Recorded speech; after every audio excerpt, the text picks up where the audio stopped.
네, 불자님들 반갑습니다. 오늘은 불교 신라시대 스님 가운데 중국에서 유학을 했으나 그 스님의 가르침이 널리 티벳까지 전해준 그런 훌륭한 스님에 대한 이야기를 해드리도록 하겠습니다. 우리가 보면 이제 옛날에 역사를 배우다 보면 한국은 중국에서 문물이 전해졌다, 가야는 인도의 문물이 전해졌다, 이런 얘기를 많이 듣잖아요. 그런데 우리나라도 외국에 전해준 것들이 많이 있어요. 제일 많이 전해준 거는 일본이겠죠. 한국이 일본에다가 여러 문물을 많이 전해주는데, 그것 말고도 이제 중국에다가 이제 문물을 전해준 분이 계셨죠. 예전에 김지장보살, 그 지장 스님 같은 경우는 그 신라에서 갈 때 개 한 마리, 그리고 금지차라는 차 씨앗도 가져가고 벼에 품종도 갖고 가요. 그래서 그 차도 싹을 틔워서 차도 먹게 하고, 또 그 쌀도 이렇게 농사를 지어서 수확이 확 늘게 해서 가난과 빈곤을 구제하거든요. 그러니까 개도 전해줬지, 차, 쌀 전해준 거죠. 이제 오늘 할 분은 누구냐면, 오늘 이야기 드릴 분은 원측 스님이세요. 원측 스님인데, 이 스님께서는 그 후대에 이 스님이 해심일경 소라는 것을 짓는데, 이 소가 티벳에까지 전해져요. 그래서 티벳에 굉장히 중요한 교과서 같은 경전이 됩니다.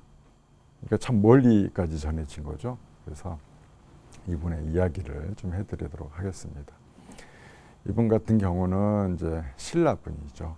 신라 분이고 모량부 출신입니다. 모량부 출신이고 그 3살 때 출가했다고 나와요. 그리고 이제 왕족이었고 3살 때 출가를 했으니까 아마 굉장히 일찌감치 그냥 좀 집에서 절에다가 맡긴 게 아닐까, 그런 생각이 듭니다. 그래서 사실 그때 당시에는 왕자들이 출가를 많이 했던 시절이에요. 신라 고구려, 아니 신라 고려, 요 때는 왕실 가문에서 출가를 많이 하거든요. 그래서 그 이미 그 절에 좀 친인척들이 있지 않았을까라는 예상도 해봅니다. 그리고 15살에 유학을 갑니다. 당시에는 당나라였어요. 당나라였는데 그 당나라하고 신라하고 관계는 어떠냐면, 좋았다가 안 좋았다가 다시 또 좋아지는 그런 역사적인 혼란기입니다. 왜냐하면 그때 신라가 당나라의 도움을 받아서 백제와 고구려를 치거든요. 그래서 삼국 통일을 하고, 삼국 통일을 했는데 당나라가 안 나가는 거예요. 안 나가. 그러니까 신라가 다시 당나라를 또 칩니다. 그래서 이제 중국 입장에서는 이제 도와주러 왔다가 또 이제 배신당하고 가는 그런 역할이기도 하겠죠. 그런 거 보면 신라가 정치를 잘했다. 정치를 예전부터. 어쨌든 그래서 그런 시기에 당나라에서 유학을 합니다. 근데 그때 당시는 그 유식학이 그때 굉장히 중요한 어떤 그런 교의였어요. 그곳에서는. 그리고 그 현장 스님 이후로는 신유식이라고 그러고, 그 전에는 구유식이라고 그러는데, 현장 스님이 구법 여행을 인도로 가서 오랫동안 참 고생 끝에 수많은 경을 들고 이제 중국에 돌아옵니다. 와서 경전 번역, 역경이라고 그러죠. 역경 사업을 시작을 하는데, 그래서 중국에서 좀 난다 긴다 하는 스님들이 글로 다 모여요. 왜냐하면 그분들도 인도 가서 경을 보기 어려운데 현장 스님이 가져왔잖아요. 그럼 얼마나 거기서 정말 부처님의 좀 더 가까운 목소리를 들을 수 있는 정말 어려운 기회잖아요. 그러니까 그 밑으로서 수학을 합니다. 근데 원측 스님이 그때 당시에 이미 천재였어요. 5개 국어를 할 줄 알았다 하거든요. 그러니까 산스크리트 버머까지도 완벽하게 구사할 수 있었다고 그래요. 그래서 현장 스님 밑에서 역경 사업을 시작을 합니다. 근데 너무나 이제 그 역경을 잘해가지고 현장 스님의 제자가 되게 많거든요. 왜냐하면 다른 스님의 제자들도 글로 다 모여요.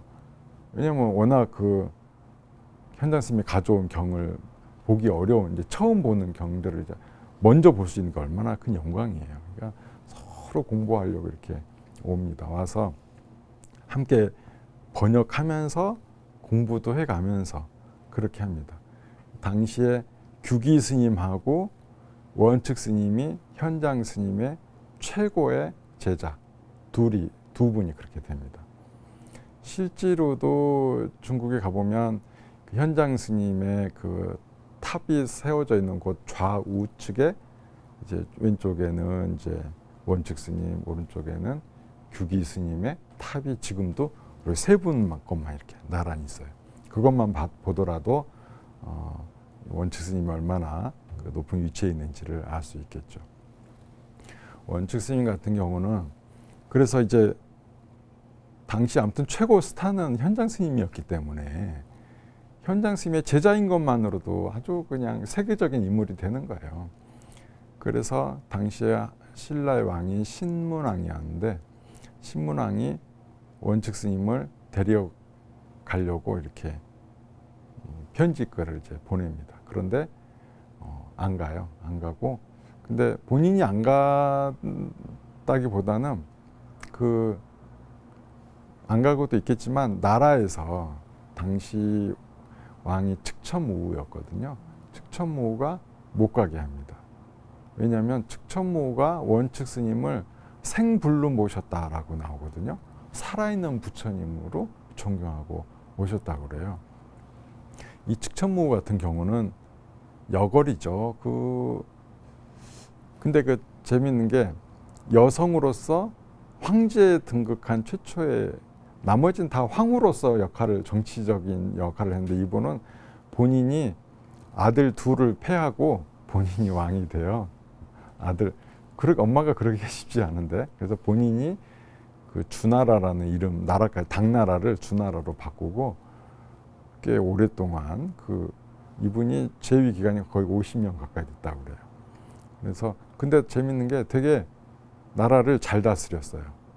그러니까 오히려 100만 도시로 성장하고 국제적인 도시로 이렇게 성장하는 밑바탕이 되었다 하거든요. 그래서 백성들은 잘 다스렸다. 그리고 이분이 또 제일 잘했던 게 인재를 그렇게 등용을 많이 했대요. 젊은 사람들을 많이 인재를 등용하고, 그리고 좀 훈구파, 우리로 치면 훈구파 정도 좀 오래된 사람들은 대부분 다 쳐냅니다. 그러니까 정치적인 굉장히 개혁을 많이 했던 분이에요. 그러니까 오래된 나라를 세우는데 공헌했던 사람들 다 죽입니다. 일종의 토사구팽이죠. 이걸 많이 했던 분이라. 그렇게 해서 나라를 굉장히 평안하게 만들고, 그러니까 그러니까 정치는 좀 후대 역사가들이 보기에는 여러 차례 막 굉장히 많은 사람을 죽였기 때문에 정치적으로 혼란스러워 보이지만 백성들은 굉장히 편안한 시기를 보낸 걸 보면 나라를 다스리는데 권력은 본인이 강화했지만 백성들은 편안하게 이렇게 다스리려 했다는 것이 잘 나오고, 그리고 백성들을 잘 다스리는데 근본이 불교를 항상 중심에 두고 이제 나라를 다스렸다라고 되어 있습니다. 그리고 근데 이제 그런 것도 있어요. 약간 불교를 이용하기도 했었어. 왜냐하면 이분이 없던 경을 만들기도 해요. 없던 경. 왜냐하면 사실은 쉽지가 않잖아요. 여자가 황제가 됐다는 게 어떻게 되겠어요?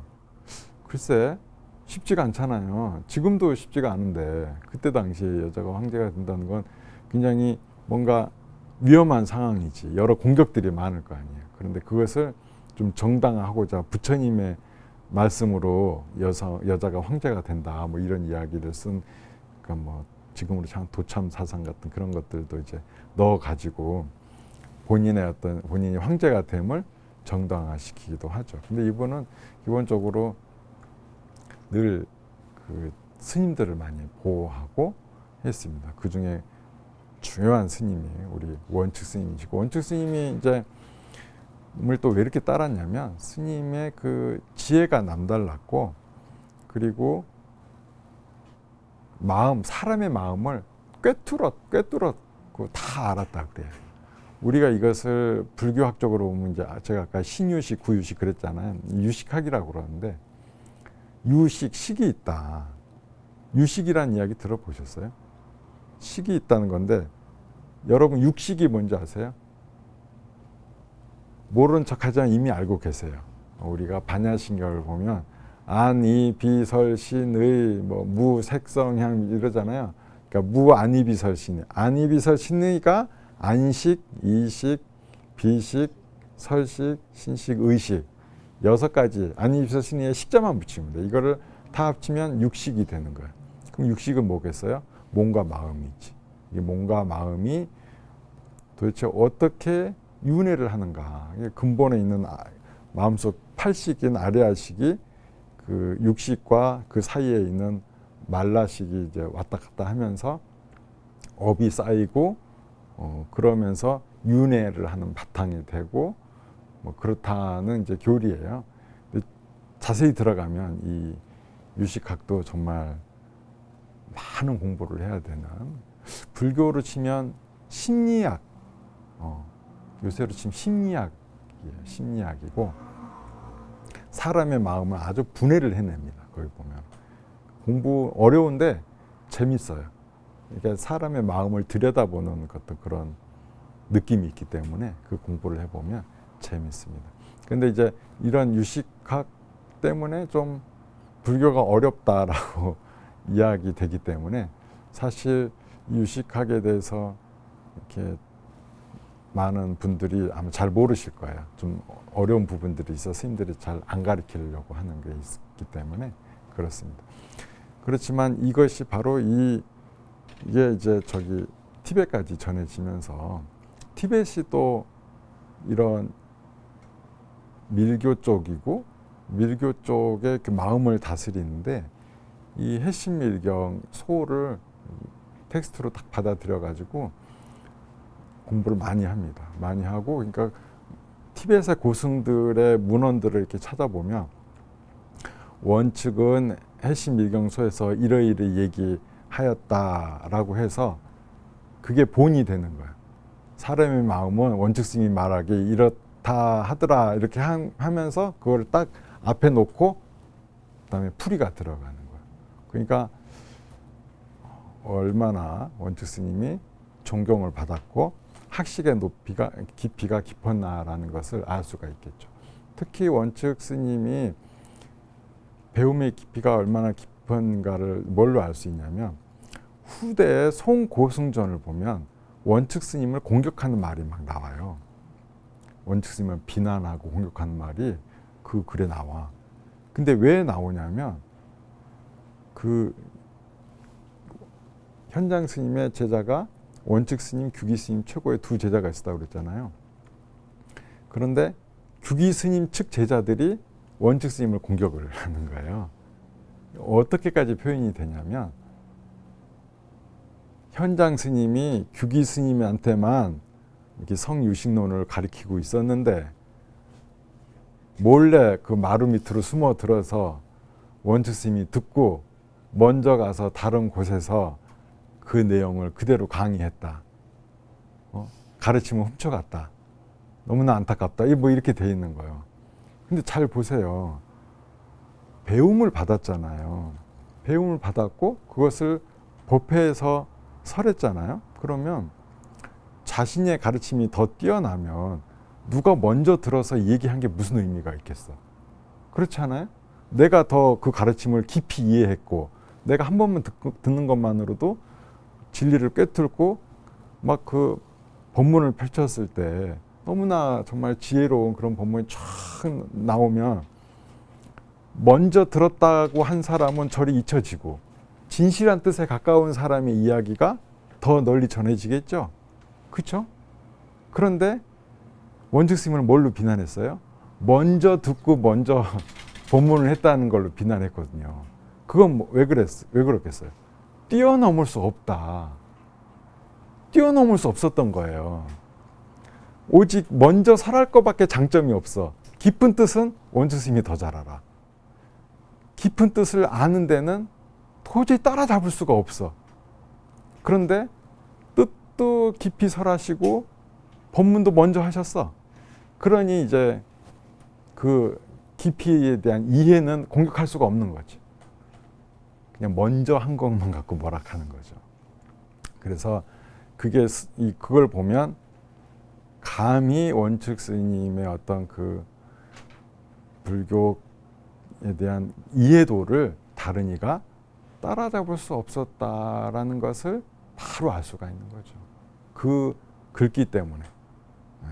안 그랬으면, 그래서 이제 당신은 그러진 않았는데 아무튼 후대로 오면서 그 제자들끼리 사실은 원주 스님이 굉장히 입이 이렇게 바르신 분이었어요. 그래서 잘못된 것을 몇 번 이렇게 지적도 하고 했기 때문에 조금 이제 밉보였던 것 같아. 그리고 또 신라분이잖아요. 좀 차별도 안 당하셨겠어요. 차별도 당하신 것 같은데 오히려 원주 스님을 비난한 기록 때문에 원측 스님이 얼마나 높은 분이었고 훌륭한 분이었다는 것을 역설적으로 우리가 유추해낼 수가 있는 거죠. 그리고 스님께서는 그리고 법을 설하시고 또 그 측천무가 이제 경을 또 이제 번역하는데 스님을 5분의 스승을 모시거든요. 증명으로서 있어달라고 원주 스님도 초대받았는데 그 경이 번역될 땐 다 못 보시고 이제 본인이 거처하시던 산에 들어가셔서 이제 열반에 드시게 됩니다. 그러면 이제 원측 스님께서는 왜 다시 신라로는 가지 않으셨는지. 네네. 원측 스님은 15살에 신라를 떠나거든요. 근데 그 신라 땅에 이제 신문왕, 효소왕 때예요. 근데 효소왕, 그러니까 초대는 신문왕이 원측 스님을 다시 모셨으면 하는 초대에 대한 기록이 있는데 효소왕 때는 또 어떤 기록이 나오냐면 신문왕 그 효소왕 요때 이때 그 화랑들이 좀 이렇게 세가 약해집니다.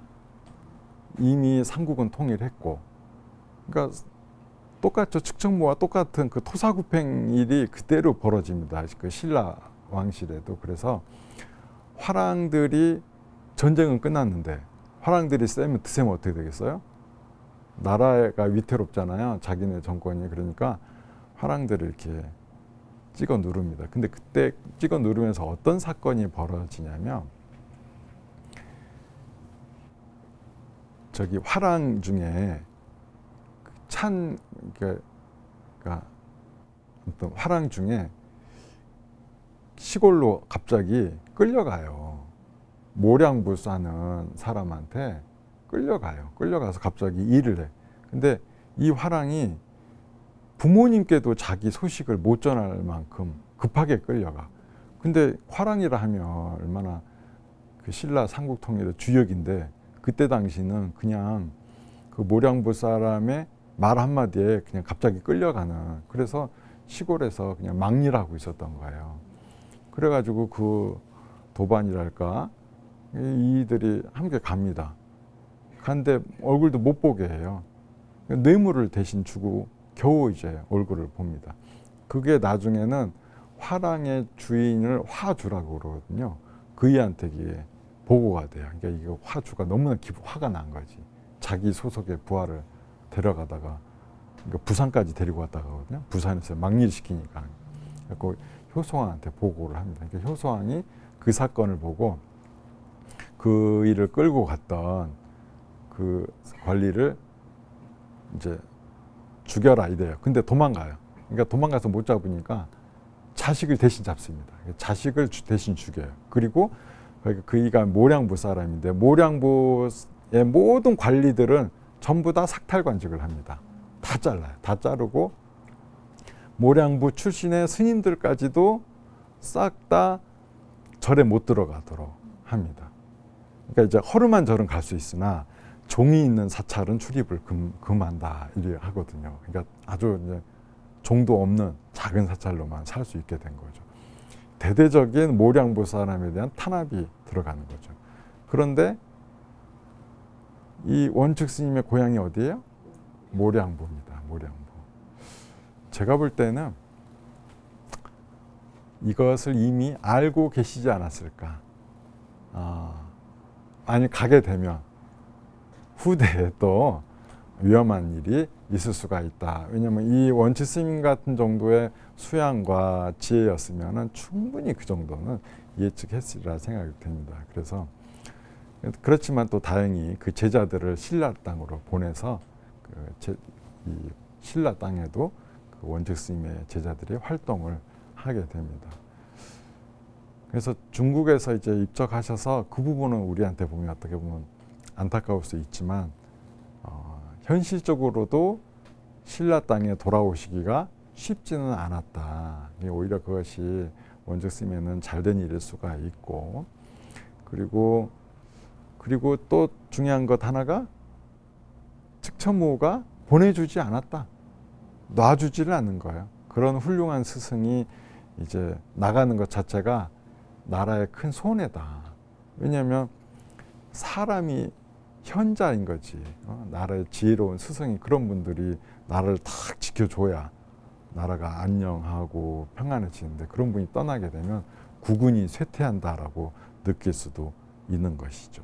그래서 중국 왕실에 큰 존경을 받았고, 그리고 원측 스님의 가르침은 티베트 불교에 큰 영향을 미치게 됩니다.